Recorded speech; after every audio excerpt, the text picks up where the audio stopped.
books on African issues, including her most recent that focuses on Rwanda, and it's called Do Not Disturb, the story of a political murder and an African regime gone bad. And as well as Professor Cheeseman will join us for the public Q&A at the end of the show. Welcome, Michaela and Nick. It's great to see you again. For those interested to learn more biographical details of today's participants, myself included, please check out our website, www.theresistancebureau.com. You can also access some of our previous episodes and read on our mission, our guiding principles, and as well as some of the plans that we have going forward. For today's program, you can also keep track of us by following the discussion on Twitter. Please follow us at Resist Bureau and use the hashtag Resist Bureau Live. We're also streaming right now on Facebook Live as well as on YouTube. The show is being recorded for later distribution. I'll now hand over to my colleague, Jeff, to give a brief introduction of today's topic. Thank you so much, Mentade, and thanks to everyone who has joined us today.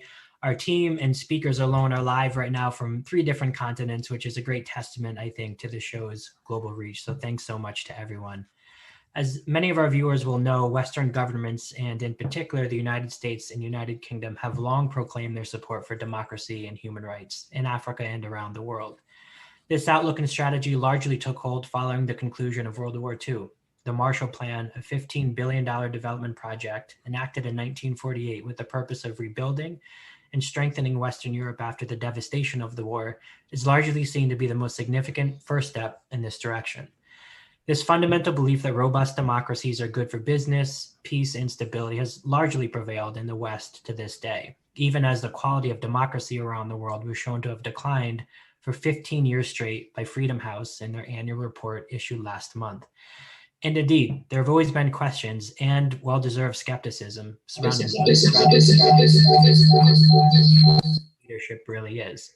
From French complicity and support for dictators across Central Africa today, to American support for authoritarian allies in the war on terror, and on to British funding for repressive regimes stretching from the Horn of Africa to the Great Lakes region, Western governments have been increasingly called out for saying one thing and doing another, most especially by activists and political leaders on the ground in these countries. This evident and perhaps growing gap between the rhetoric and support of democracy and human rights and the often deeply anti-democratic actions stemming from the West has given rise to claims of hypocrisy, policy inconsistency, and of actually being counterproductive to homegrown pro-democracy efforts. In other words, despite the often rhetorical support in the name of democracy, Western governments fund and help to prop up some of the most repressive regimes in power today, including in Cameroon, Rwanda, and Tanzania, which we'll hear a lot about on today's program. To help us unpack these important and sometimes thorny issues, the Resistance Bureau has convened a stellar lineup of African activists, researchers, and political leaders to ask whether the West can, or even should, promote democracy in Africa, given these inherent tensions. What do you all think?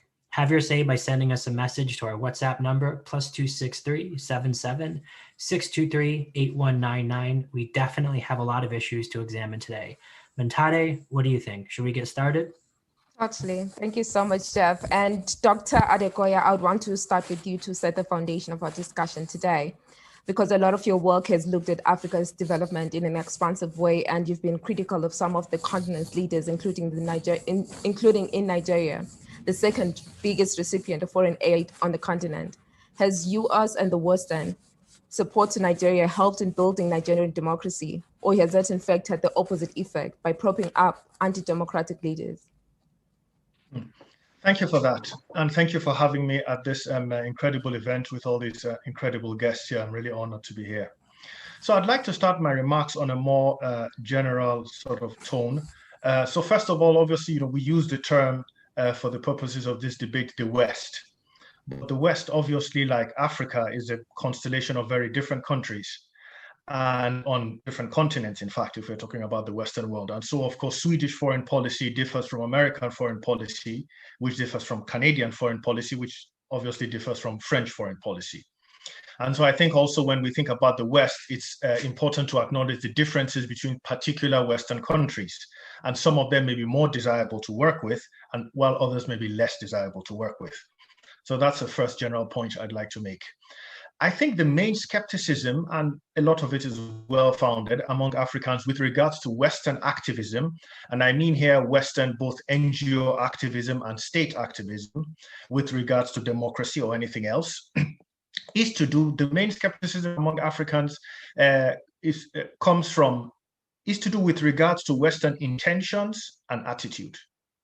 Now, when we talk about intentions, people often raise the self-interest argument. So the argument goes among many African activists and thought leaders that America and other Western governments often work with dictators and authoritarian governments when it suits their interests. Perhaps the most blatant example being regimes like the Saudi regime or other authoritarian regimes which are rich in Western favor. And so with regards to these kinds of countries, democracy seems to be a little bit less important. And so an impression is created that Western countries divide authoritarian regimes into, good authoritarian regimes and bad authoritarian regimes. The good one being the ones they are on good terms with and who have something to offer them. And so that self-interest argument is a strong argument leveled against Western intervention within African democracy. And this is true. Western governments, by and large, prioritize their self-interest. Very often, this means economic self-interest over values. However, I would argue that this is generally to be expected. National governments, especially democratically elected ones, are put in power by their people to protect and advance the interests of those specific peoples. The same way we would expect the Nigerian and Kenyan government to act primarily in the interests of Kenyans and Nigerians, rather than of any other group of people. We would, in fact, say those governments were not doing their job if they were to act otherwise. So my point here is that Western self-interest is to be expected, and I wouldn't use that as an argument against Western activism within Africa with regards to democracy. For me, the key question is whether there appears to be a plausible pathway to realizing African interests, especially economic interests, while working with Western countries in ways those countries feel benefit them too, on a host of issues, including promoting democracy in Africa. And I think the answer to this is yes, because it is ultimately in the self-interest of Western governments to have wealthy, stable, and successful trading partners. Take a real-life example like Britain today. In a post-Brexit world, Britain needs new trading relationships, and the British government is very keen on developing such relationships or deepening already existing relationships with their Commonwealth allies, including here in Africa. In the African context, democracy has been shown to deliver economic growth more efficiently than military dictatorships. And so it is in the self-interest of Britain to promote democracy in Nigeria, if only for purely selfish reasons. The second source of skepticism among Africans with regards to Western intervention in African democracy or assistance or what you want to call it is Western hypocrisy. Now, no one likes a smug know-it-all. And historically, Western countries have often acted in that manner, moralizing, lecturing, tone. The tone has often been wrong. The attitude has often been wrong, especially taking into consideration history, slavery, colonialism, all those things which happened. Western governments should know better today. So tone is really important. Attitude is important. Now, this attitude, this moralizing, holier than thou attitude, has fostered a lot of hostile reactions in Africans who see Westerners as often feeling demonstrably better than them, including because of Western democratic traditions. Hence, there was more than a little schadenfreude, as the Germans say, at America's predicament under Trump. So a lot of Africans you could read on social media would say, oh, see, they lecture us about our dictators and our authoritarian regimes. Now their own president is refusing to accept an election result. Ha! They have no moral right to lecture us. But while I totally understand the foundations of these frustrations and share a lot of them, definitely from a psychological and emotional point of view, I don't think they're very productive in the long run. American democracy ultimately prevailed, showing how strong its institutions are, even when faced with the kind of man who would likely have been ready to burn half the country down to stay in charge if he could. So truth is, Western countries, including America, are still in a much better place than we are when it comes to democracy. Most importantly, they have some things we need. Chiefly, resources, money. Reality is you can't build movements for change without financial resources. Civil society organizations need resources too. They need money to function and to be able to function effectively and efficiently. The biggest challenge to galvanizing people to fight for change in Africa is not fear, but the fact that too many people are too busy trying to survive to be able to engage in sustained activism. So if Western governments and NGOs are ready to help on this front, then who cares if they are being hypocritical or not in some of their policies? For me, the end I know all of us here are interested in, namely a prosperous and just Africa, where citizens have a say, is worth tolerating a little Western hypocrisy and duplicitous behavior here and there. Which of course does not mean Trump and the rest of the Western world should not take a lesson in humility from the Trump experience. They should. So, but what exactly can the West do in Africa, with Africa, and for Africa in terms of democracy? Well, I think it can work with African election observers to oversee electoral processes, help Africans on the ground, or work with Africans on the ground to bolster independent media, bolster independent judiciaries, which are often underfunded in Africa. Here again, we go to the issue of resources. And it can also provide manpower and financial resources in spheres African activists on the ground deem relevant.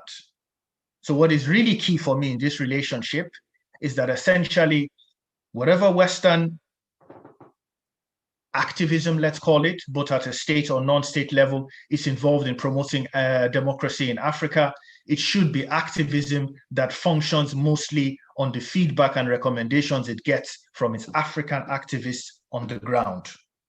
For ultimately, no one can understand African problems better than Africans themselves. And so this is where I think we need to start. But can they help? Yes. Should they help? Why not? Thank you so much, Dr. Adekoya. That was really, really fascinating. And I sort of want to pick up on a thread that you brought up, and it's something I've been thinking a lot about personally, and that is obviously during the Trump era, attacks on US democracy became the norm, right? But at the same time, we saw African autocrats celebrating these developments, including the recent insurrection at the US Capitol, which you noted. Many leaders have claimed that this shows that the West, and the US in particular, is as flawed as they are.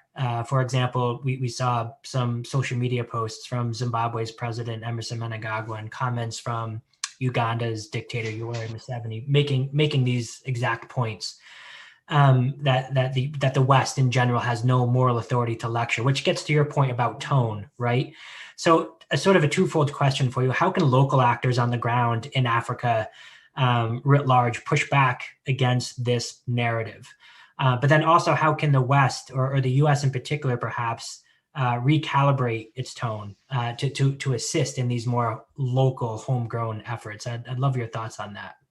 So first of all, if we're talking about local activists on the ground, the pro-democracy activists and activists in general fighting for change and a better life for Africans, it's important for them to emphasize, and I don't think this is a terribly difficult message to deliver in Africa, that the interests of those African leaders who are saying Washington, etc., have no moral rights, etc., are very different from the interests of the ordinary man and woman in Africa. Okay? So those authoritarian leaders who are making those kinds of arguments are making them for purely selfish reasons, are making them so that they have more leeway to get away with even more corruption and even more atrocities by being able to say, oh, but who can lecture us? The West, they're no better than us. How does that help the ordinary African on the street? It doesn't help in any way. So it's very important for activists to, and I said, I don't think this is a terribly difficult message to put through to Africans, because Africans on the street know that most of their leaders, unfortunately, are not acting in their interests and are not fighting for their interests. So that's the kind of pushback I would suggest on the part of activists on the ground. And on the part of the Western governments, it's not terribly complicated. Respect is what people want. And we live in an age when people we've gone past the time when people are ready to just be openly subservient, or even subservient behind closed doors, and just essentially accept whatever the white man tells us, as people would say in Africa. It doesn't work that way anymore. People want to be treated with dignity. They want to be treated with respect, and it's not terribly difficult to talk to people with respect. You simply have to, before you start speaking, decide that we're going to speak to people respectfully and make sure everybody's dignity is acknowledged here. And then you frame your whole speech, narrative, talk, whatever kind of debate you are going to get into on that premise. And if you do that, if you actually make an effort to do that, there are people who work in and around Western governments who know how to communicate with people in a respectful manner. So this is not something terribly difficult, one would imagine. But you must start out with that premise. Once you start out with that premise and you're determined to do it, then it's a matter of being careful about your language and being respectful as possible. And Africans will respond to that. Just like anybody responds to being treated well and being respected well, people respond to reciprocal respect, and Africans are no different in this sphere. Thank you so much for that. Fatima, if you're still with us, I'd like to bring you in here because obviously you're from Tanzania. You're in Tanzania currently, and this is a country that's frequently been mentioned in these conversations in which this experiment with democracy has gone wrong in recent years. You know, I recall personally a time not too long ago, in August 2014 to be exact, when then President Kikwete was here in Washington, D.C. at President Obama's U.S. Africa Leader Summit. And Tanzania, in his leadership, in CCM leadership, the ruling party was celebrated as this paragon of democracy, a success story that was in fact aided in part by U.S. democracy assistance. So I'd like for you to inject your wisdom here. What happened in Tanzania and what went wrong? Well, I think it's the typical story of Africa celebrating too soon. It sort of reminds me, how do you celebrate that CCM or Tanzania is the paragon of democracy when there has never been a transition of power in Tanzania from CCM to any other party? How do you say that CCM is democratic when it has essentially been in power since independence in one form or another? It started off as TANU and ASP, TANU being from Tanganyika and ASP from Zanzibar. Then the two parties merged in 1977 to form Chama cha Mapinduzi, CCM, and it has retained power since 1977. Tanzanians have known nothing but CCM, and to celebrate CCM as a democratic institution is unfortunately a misapprehension of what CCM is and how it has set itself up in power, how it has used the Constitution and legal foundations to actually remain in power. And it's also a misapprehension about of the 1977 Constitution, in which CCM set itself above all. It set itself above the state. It became the state. Now, how do you congratulate a party that was the state, believed it was higher than the state, and congratulate it for being democratic when it has never allowed anybody else to come into power? Particularly with respect to Zanzibar. And we all know what's been happening in Zanzibar. I mean, we can lie to ourselves and say, you know, people on the mainland, in Tanzania mainland, are not interested in voting CCM out. But what about Zanzibar? What has CCM done with respect to Zanzibar? It has never allowed Zanzibar to transition into the hands of any other party other than CCM. This is not a democratic party. This is a system. It's a system that was created to remain in power indefinitely, if at all possible. And CCM consistently say that they will remain in power forever. But that, fortunately, forever is a very long time.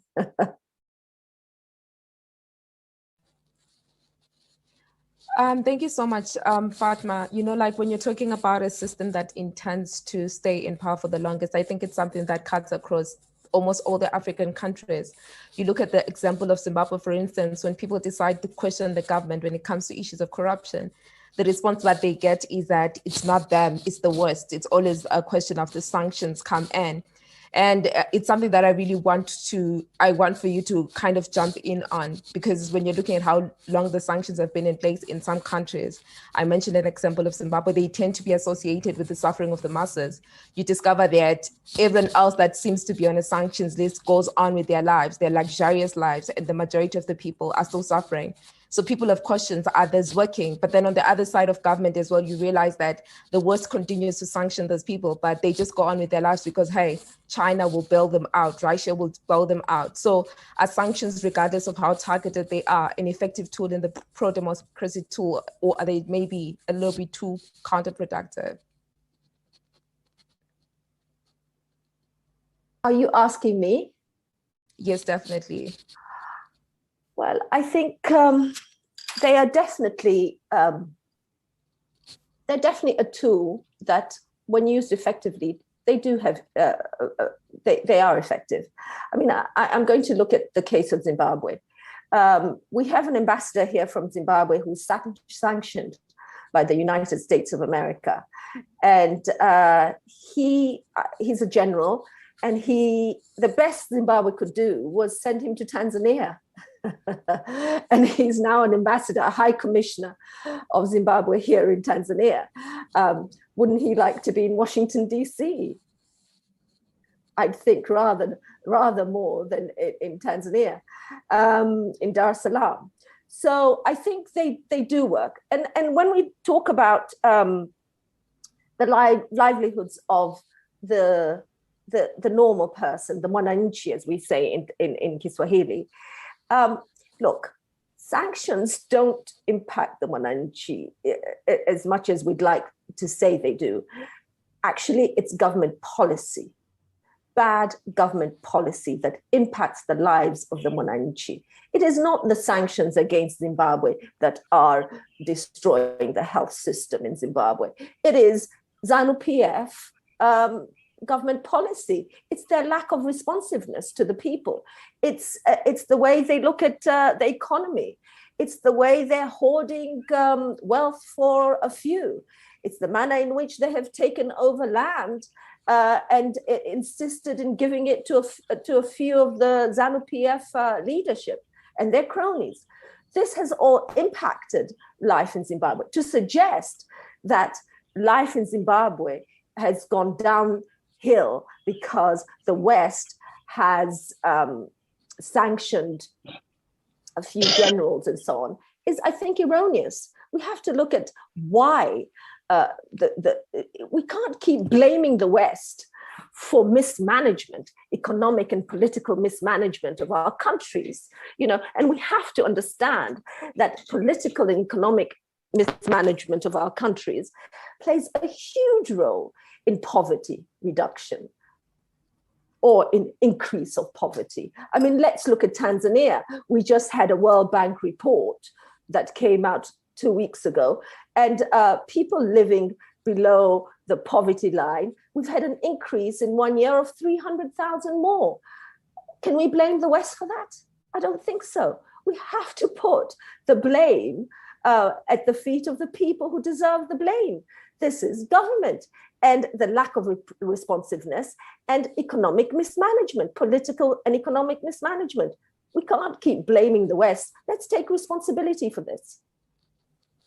Thank you so much, Fatma. I would want to bring you, Kawala, into this conversation. We've talked a lot about how Western policies, about Western policies towards African states and whether this aids or inhibits democracy. Cameroon is really an interesting example, given that the country has been ruled by the same man, Paul Biya, since 1982. Although he's a dictator, the military and security assistance continues to flow based on the assumption that he brings stability to the country and to the region.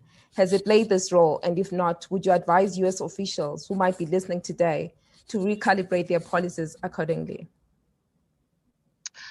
Thank you for enabling me to join the discussion. It's a pleasure to be a part of it. And I think that both Remy and Fatma, who've spoken before, have brought up very interesting points.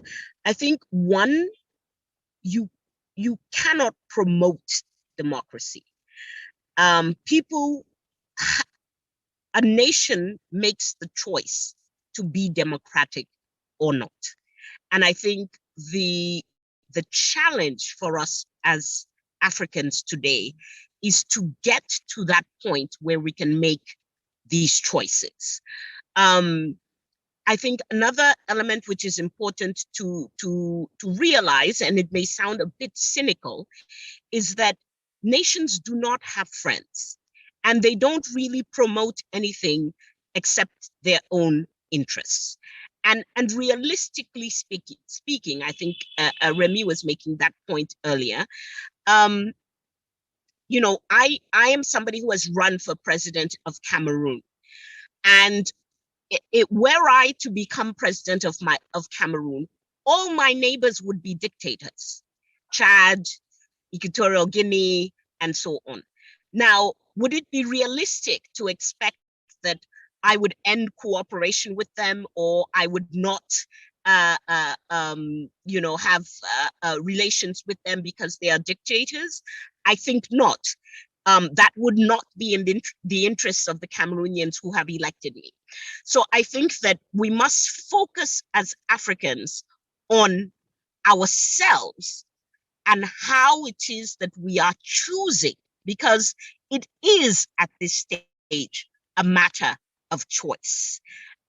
No matter how bad the dictator, and I lived in, you know, in a horribly dictatorial country. As I speak to you, 4 members of my movement are in jail. They've been there for 5.5 months for doing absolutely nothing. And, you know, I'm speaking as somebody who's been arrested multiple times myself. I've been water hosed and so on and so forth.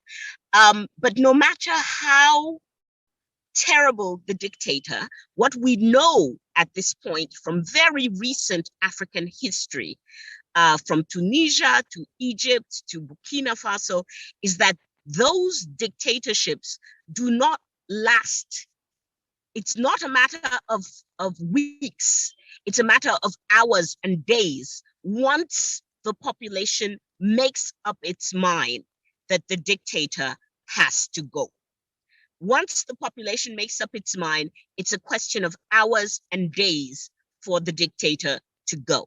So I think the challenges for us and no Western country can neither promote nor hinder that.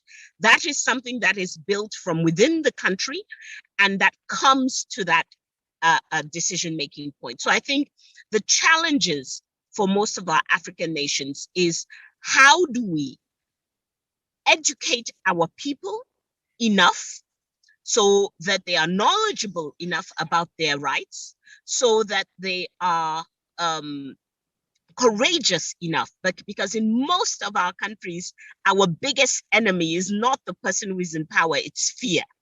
It's the fear that they have been able to instill within the population, very often over decades.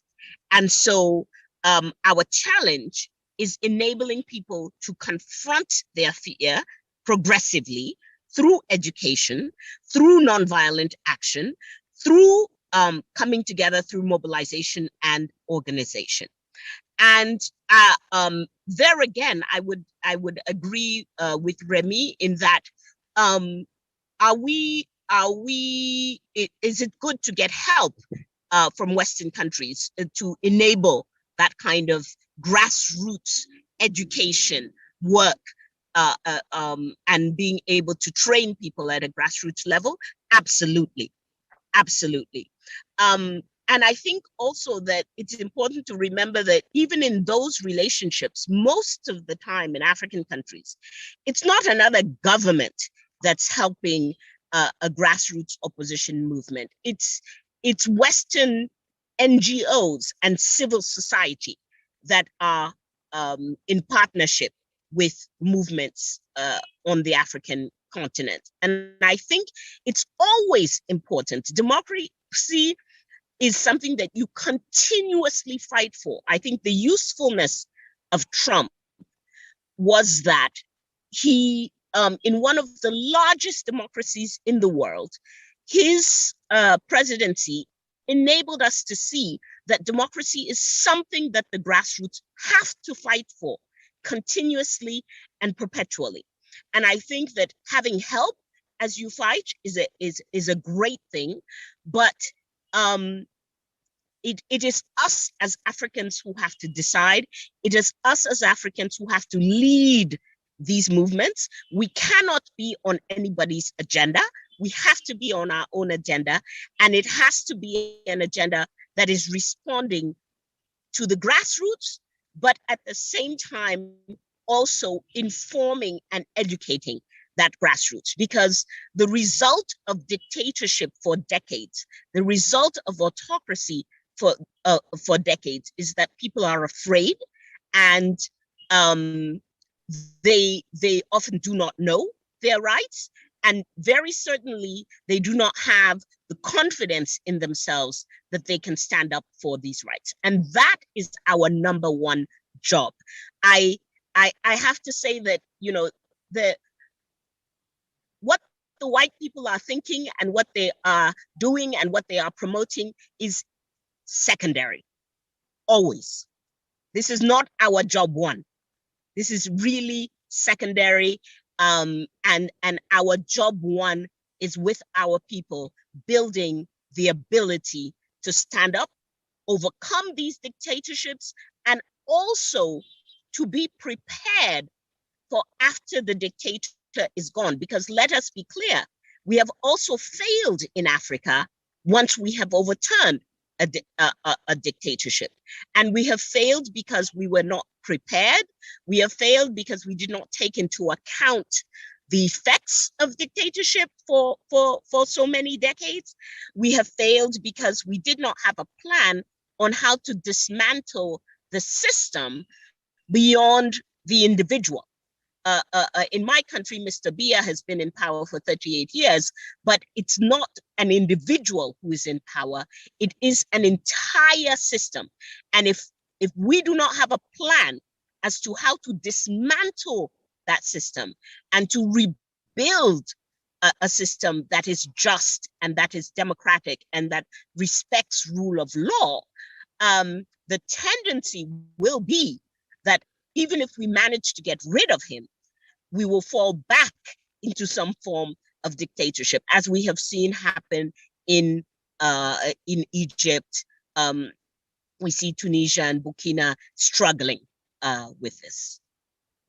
Thank you so much, Ka. I really want to pick up on a topic that you brought up throughout your remarks, and that's the notion of African agency. And maybe to dig a bit deeper there in the few minutes we have left before we kick it over to the question and answer session.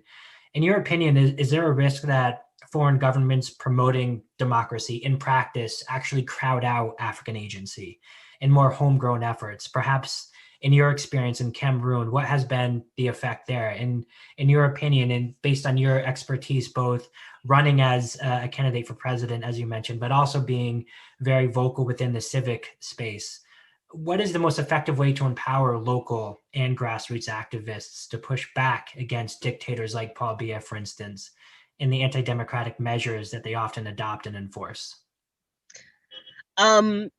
I think that answer is amazingly simple.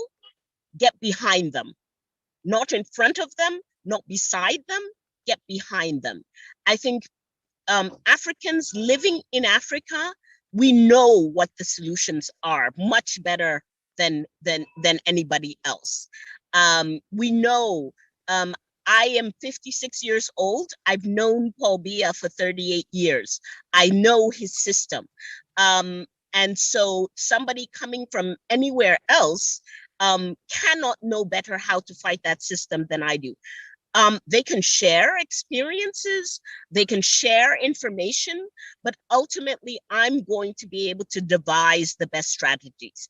What we need in Africa is for those people who are working on these strategies to have the resources to be able to sit down and think through a strategy, to have the resources to be able to go to ground and educate and train people. Money in terms of both maintaining a dictatorship and and overthrowing one is key. You know, you can have all the really great ideas in the world. You know, you only overthrow dictatorship by two means, either with a gun, so through a military coup, in our opinion, not a desirable strategy, or through a people's revolution, which we think is a desirable strategy.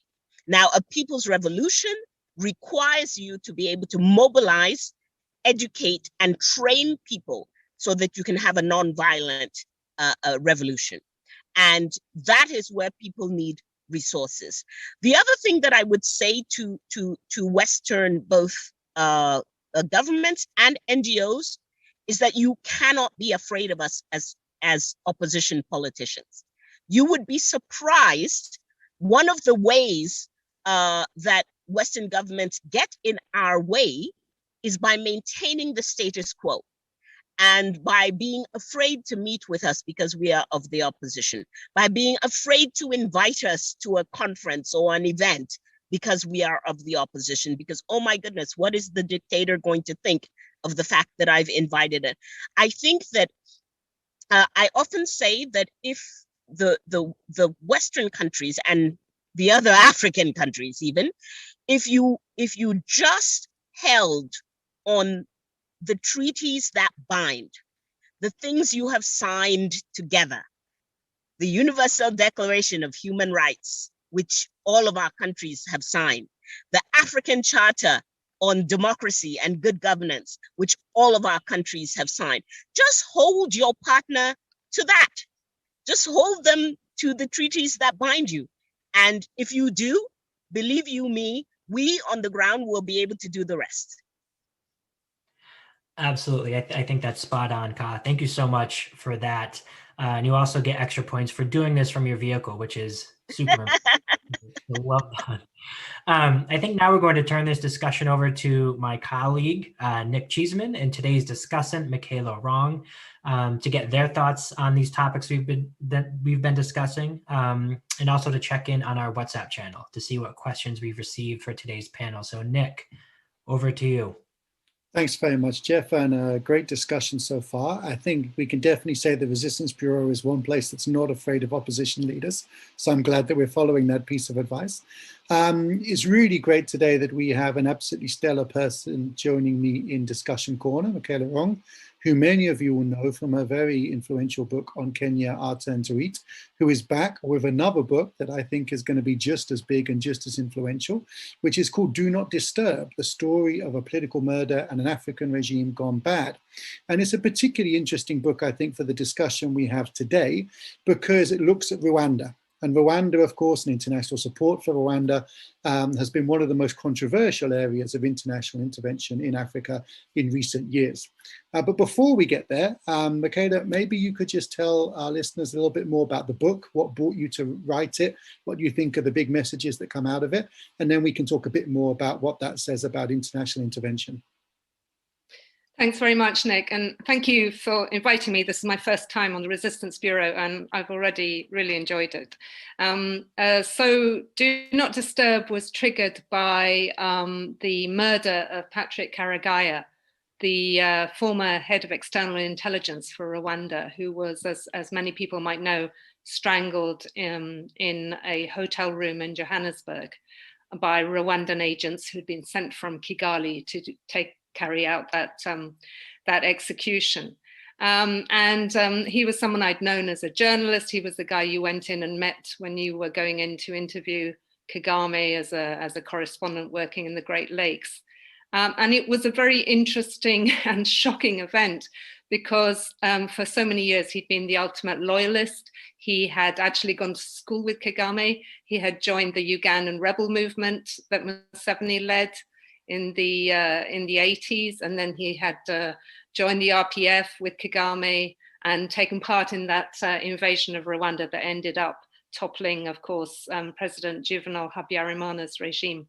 So no one could have been closer to Kagame, and yet he ended up being killed by his former colleague and friend.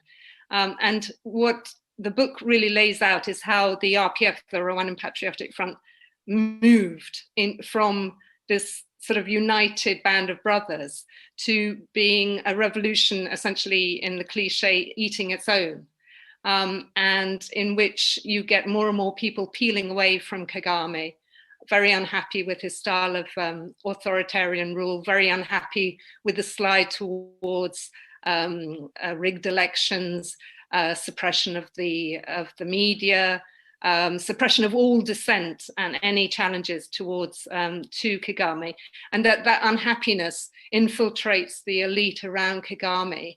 And when people try and stand up to Kagame, it doesn't last long. There's no real opposition in Rwanda. Opposition leaders are killed or disappear or come under huge pressure. And people like Patrick Karegeya flee abroad and end up being targeted and taken out. And I just thought that this whole phenomenon had just become more and more obvious and more grotesque.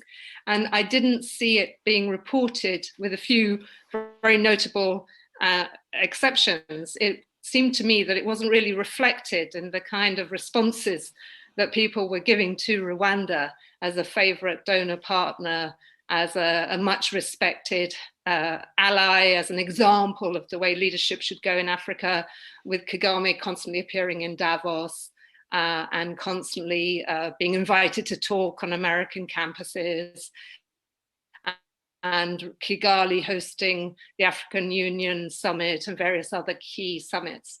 So it seemed to me there was this complete divide. And really, I ended up wondering why it was that, you know, when you went to talk to diplomats or people who worked in the development ministries of various Western governments, they really didn't want to hear about the story of people, what was happening to these Tutsi insiders who were setting up opposition movements abroad, challenging Kagame, and meeting in many cases very violent ends. And I was interested to explore why that was. So the last bit of the book really focuses on the "do not disturb" in the title, which is really that there has been this whole sort of philosophy has developed where this is the model we want to support. And I think there are several strands to why Rwanda has won such extraordinary support. I mean, the last figures I saw were showing that 70% of the government's operating budget is paid for from foreign aid. So it remains a donor darling, despite all these stories of violent executions and disappearances and torture and suppression. I think there are many reasons. One is there's the guilt that was left by the genocide, the awareness that the West pulled up and left town just when the Rwandans needed in 1994, when the killing really started and the extremists in Habyarimana's army and the extremist militias were beginning to kill the Tutsi members of the Tutsi minority group. And there's massive guilt, and quite appropriately so, but that has been used, that guilt has been used as a weapon to silent dissent. And every time that anyone criticizes Kagame, he says, "Where were you in 1994? You left us to die." So that's been used as a weapon. The other reason is very pragmatic, which is, you know, as we know, after 9/11, the real concern of the West in Africa was security and safety and Islamic jihadism and the spread of that, but also just this feeling of there was no desire, no willingness to let white soldiers ever die in Africa again. And Rwanda has been a marvelous exporter of very disciplined, very well trained, really very professional peacekeepers, and is therefore, the West has outsourced security in Africa, often to Rwanda, and it doesn't want to put that relationship in any danger. But the final strand of this, and I think it's actually the most important strand, is the way in which Rwanda has become, its statistics on development have become part of the problem. And so Rwanda has ticked all the boxes in terms of millennial development goals, all the boxes on vaccinations, maternal mortality, primary school attendance. And that these boxes matter a lot to organizations like DFID in the UK, USAID in America, and all these other ministries around the world, and also the Clinton Foundation, the Blair Foundation, all these philanthropic organizations set up by former Western leaders. And this has sort of, its performance has become so compelling, although it is now being increasingly challenged by economists and analysts, that there is simply no desire to query and question and challenge Kagame's democratic performance, because this is a donor darling. This is what we care about. This guy's delivering. And my thesis in the book would be to say, I don't believe he's delivering half as impressively as he likes to make out. I think the statistics in any dictatorship are fundamentally questionable, because I don't think statistics gathering in dictatorships is a reliable process. But I also think it's a very strange state of affairs when you are basically telling, as a Western country interacting with Rwanda, you're sort of telling the population that you're not so bothered by the fact that they have no free press, there's no real opposition, every election is rigged, and that there's a very strong atmosphere of constant surveillance in that country, because the record on the Millennial Development Goals is so impressive. And I think that is the deal that has been struck, not only in Rwanda, I think it was also struck in Ethiopia, and less so maybe recently in Uganda. And I think it's a really questionable deal. Thanks, Mikhail. I think you're exactly right. And I was going to say, to me, those are the three countries where we really see that process of kind of taking the development goals and perhaps turning a bit of a blind eye to some of the abuses. And I think maybe it's worth just putting that in a broader context, because of course, that's not happening in a vacuum. It's partly happening because donor agencies, development agencies, foreign governments are increasingly getting hit by their own right-wing press who are campaigning against aid. So if you were in DFID, the UK's development agency, until it was recently swallowed up part of the Foreign Office now, if you were part of that agency, one of your great concerns was not being able to deliver development and not being able to deliver wins. And so, of course, if you get offered a regime that all of a sudden looks like it's going to start delivering, and I think you're exactly right, Uganda, Ethiopia, Rwanda are the three that perhaps have ticked that box, particularly for the UK in recent years. It's particularly encouraging because on the one hand, that gives you a win to show the minister and show Parliament and show the people to keep public support for aid high. It also, of course, gives you access, and you believe that you are playing part of a process in which you are helping to shape policy.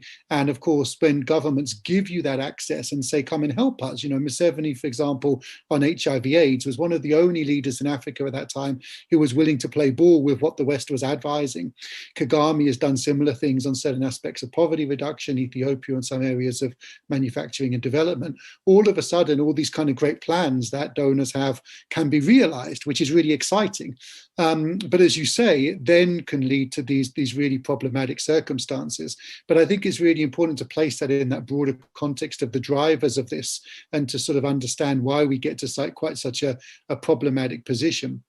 The question, I suppose, I wanted to ask you before I pitch some questions to our broader guests is, what do you see as being the kind of future in Rwanda? I mean, do you see a future in which the international community starts to stand up a bit? We saw that, of course, around the reports of Rwandan involvement in the region and the criticism of that and the reduction of donor funding in response to those accusations.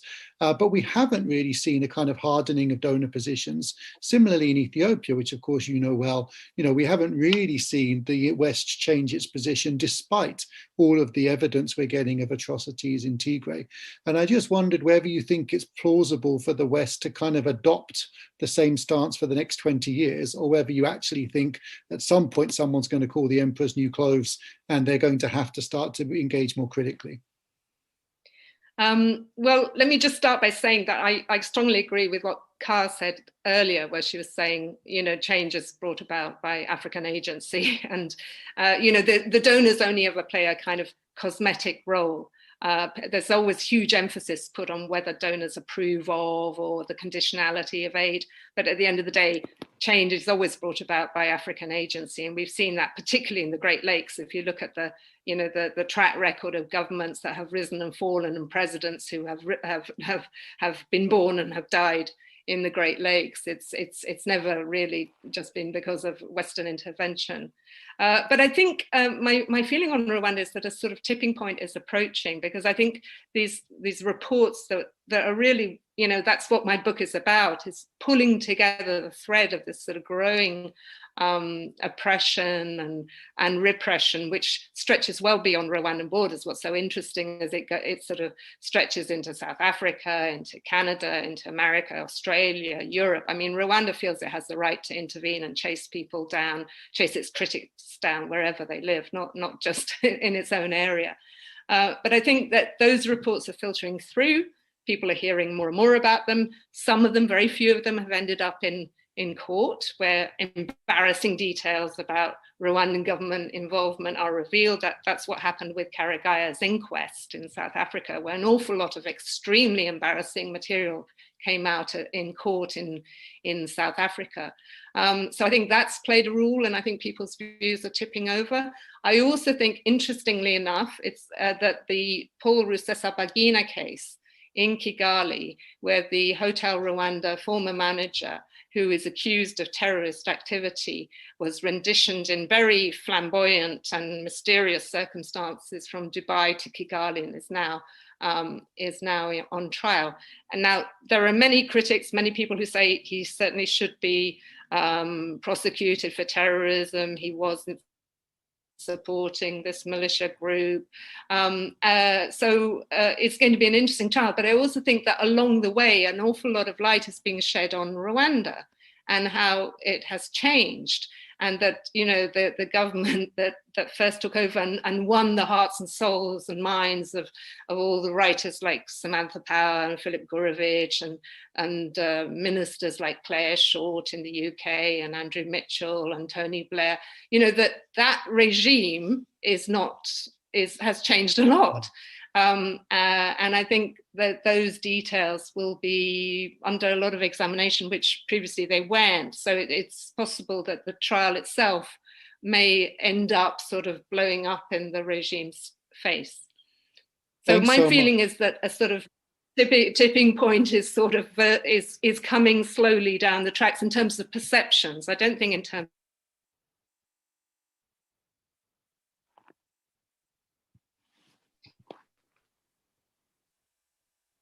Thanks so much, Michaela. So now is the time that we're going to channel all of the questions we've got from our audience. And we have many, many questions. I'm going to kind of draw them together. Michaela, after I've gone, if you want to pose a question or say anything else to the rest of the guests, please do feel free. I'm going to channel the questions to the people I think might be best placed to answer them. And then I'm going to ask you to try and respond fairly quickly, if that's okay, just because we're running out of time. So Dr. Adekoya, you've spoken very eloquently about the need for a different approach, more respectful approach, different attitude. I'd like to push you a bit further on exactly what you would like to see, for example, Joe Biden do. We've heard this discussion of a big democracy conference that will re-energize democracy around the world, that suggests that we might see a slightly more expansionary foreign policy under Biden. What would you like to see him say? What does that need to do to embody the values and the principles and strategies you were telling us about? Fatma, we've had you on a couple of times. You're always a brilliant speaker. And one of the things you said last time that really struck me and actually has shaped some of my own writing recently is that we are consistently asking civil society activists to go out there and risk their lives in a context of very little international support to hold authoritarian leaders to account. So I'd like to ask you, what would you like to see the West, the international community do in terms of supporting civil society more effectively over the last few years and not leaving them, out there on a limb?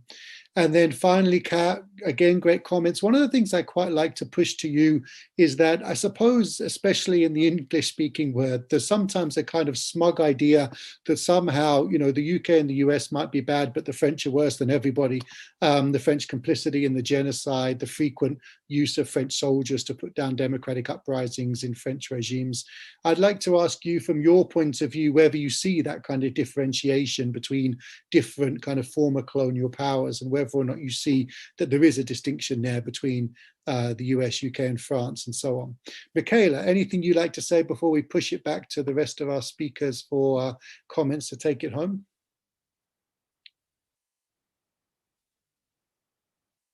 I think you're muted, Michaela. Potemkin village was a phrase that came up when I was researching my book, just to refer to this development scenario in which development becomes a great excuse for sort of like suppressing human rights, because these people need to be fed and given vaccinations and mosquito nets first, and then we'll turn to democracy later. And I think that's a very questionable argument anyway. But and I think in the case of some of these countries, and certainly in Rwanda, there's an element of how solid is that facade, or is it just a Potemkin village, which we saw in Russia, when everyone would be taken to see these lovely fake villages behind which there was absolutely no reality. And I kept hearing that with Rwanda. You won't hear it, you won't read it in the reports, but that's what a lot of people will say when they're chatting to you. I'm interested. We've now got Potemkin development in our book, How to Rig an Election. We had Potemkin elections, so I think the use of the Potemkin analogy is going to run and run. Thank you very much. Okay, so to go back to our other speakers, Dr. Adekoya, if it's okay, I'll come to you first on that question about what would you like to see Biden do? So Trump never stepped foot in Africa. So the first thing, of course, COVID allowing, of course, this can only happen after after COVID has been controlled, at least. I'd like to see would be a Joe Biden visit in Africa. So to several African states, that would mean a lot.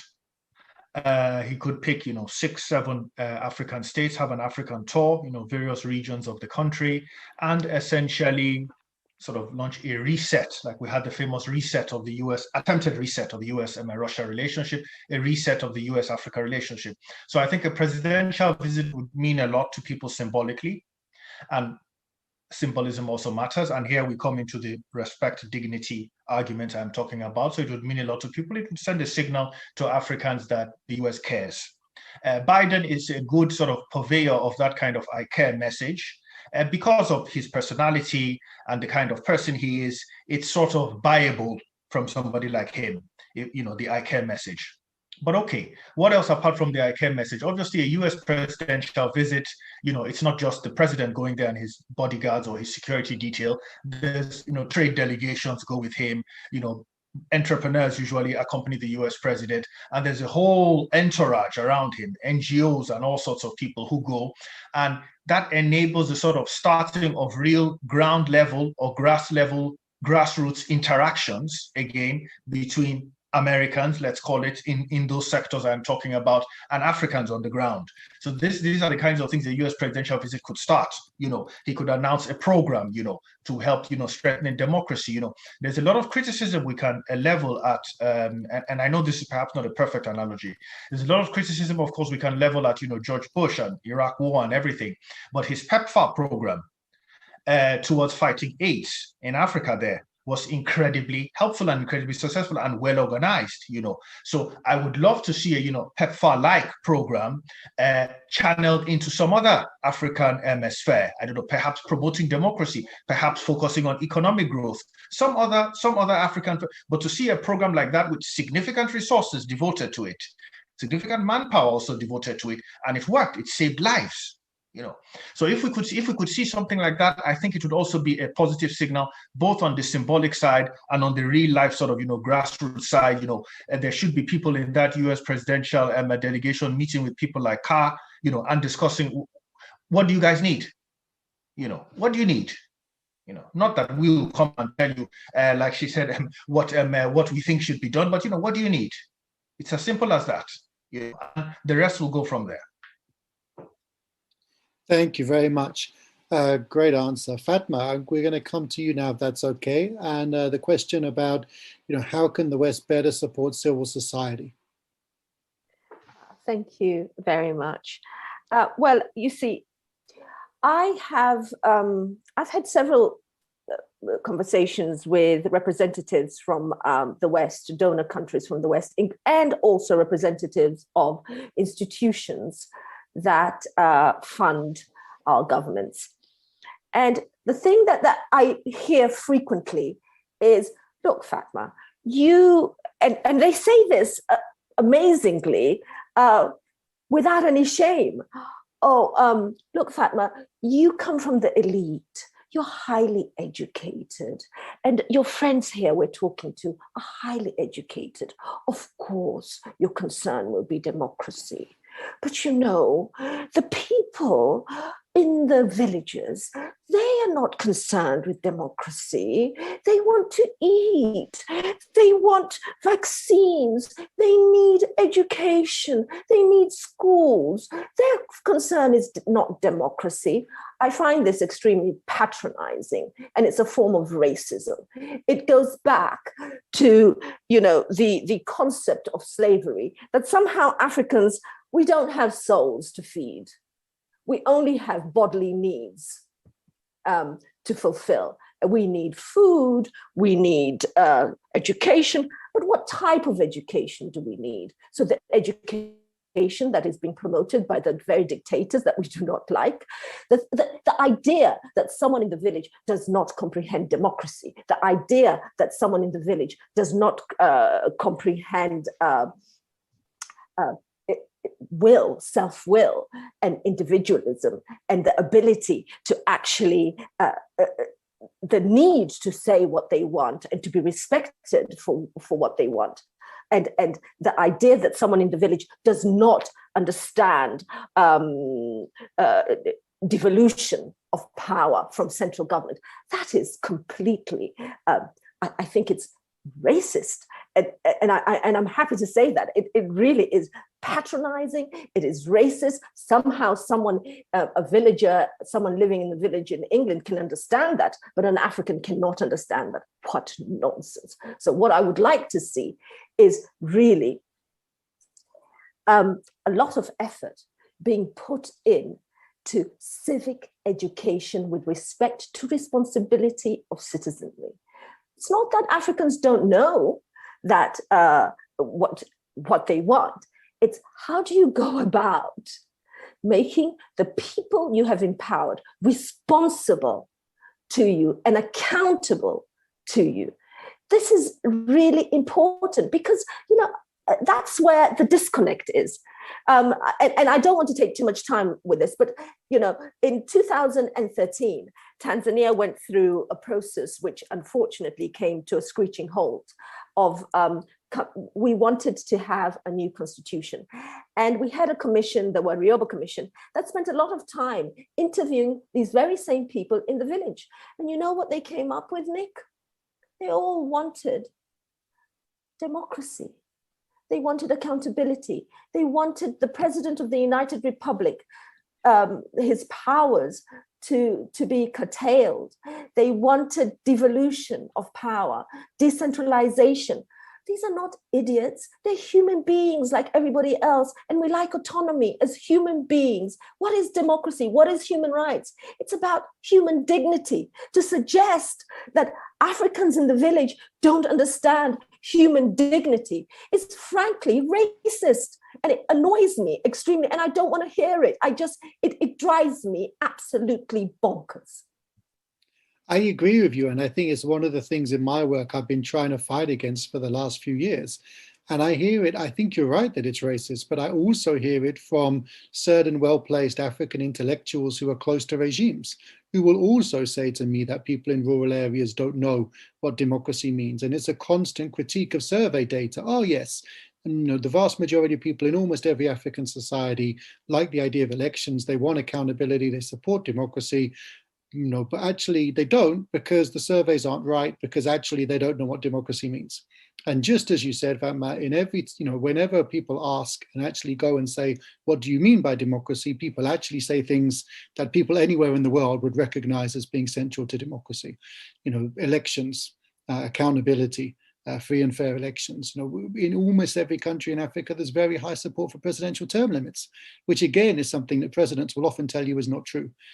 So I think you're right that there's often a patronizing attitude about what ordinary people think and want and how sophisticated they can be. And I think basically many people know what's good for them.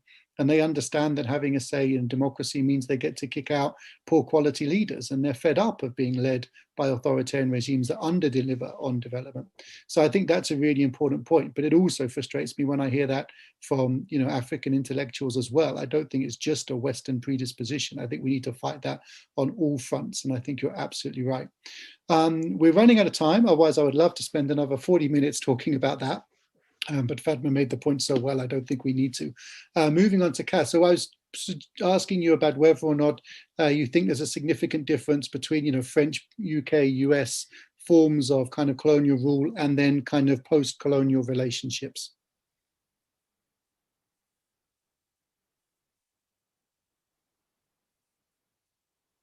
Is Cass with us? Can you hear me? I can. I can't see you, but I can hear you. So that's fine. Okay. Yes, I'm going to leave my video off. As we mentioned earlier, I'm in my car, and now I am in one of Yaoundé's very famous thunder and hail storms. So if I leave my video off, I can bring the phone closer, and I think you can hear me. So I have a very simple answer to your question. The difference between France, Britain, and the United States. I would say no, there's not a difference between former colonizers. All that's different is the neighborhood. I mean, if you, Francophone Africa, we have horror stories to tell till today about France as a former colonizer. But if you go to South America, they have similar stories to tell about the United States. So no, I think once a country has been a colonizer, we should always deal with them rather carefully. I want to take advantage of the time to bring up a couple of other points. One, a suggestion that one of your next topics should be the elements of democracy in African traditional governance, because people act like Westerners are bringing us democracy today. That is completely inaccurate. If you look at African traditional governance, dating back to before colonization, and vestiges of which you can see in African traditional governance of today, you will find things like the separation of powers. You will find things like checks and balances. You will find things like inclusive governance. And one of the things that we do in my movement is that we start talking about democracy by talking about our traditional governance, so that people can identify and can own it, and that we're not talking about something that is coming from the West today. African societies are one of the first societies to conceive of power as gender balanced. For example, in my country, traditionally, before the colonizer, in several parts of the country, there is no seat of power where you have a man and you do not have his female equivalent. So I think there's some very interesting things to explore with regard to that. The second thing is that I don't think you should be disturbed by the fact that certain African intellectuals or people in government think that health is more important than democracy. We are not one Africa. we just saw that in the United States, there are people who don't think democracy is that important, right?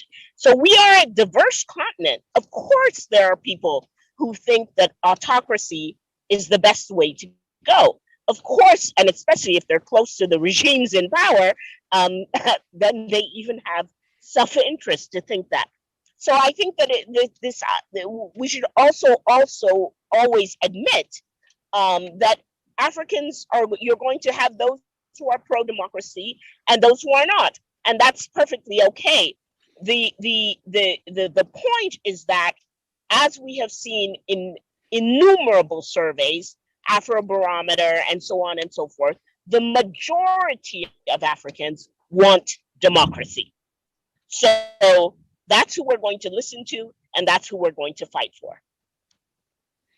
Absolutely, great points. Just to clarify, I was talking about the misrepresentation of the views of rural citizens rather than having a position in favor of authoritarianism. As you say, it's for African societies to decide the form of government they want. So I was just talking about what Fatma was saying about the misrepresentation of those desires rather than critiquing people for having a view different to ours. Absolutely, I take that point fully.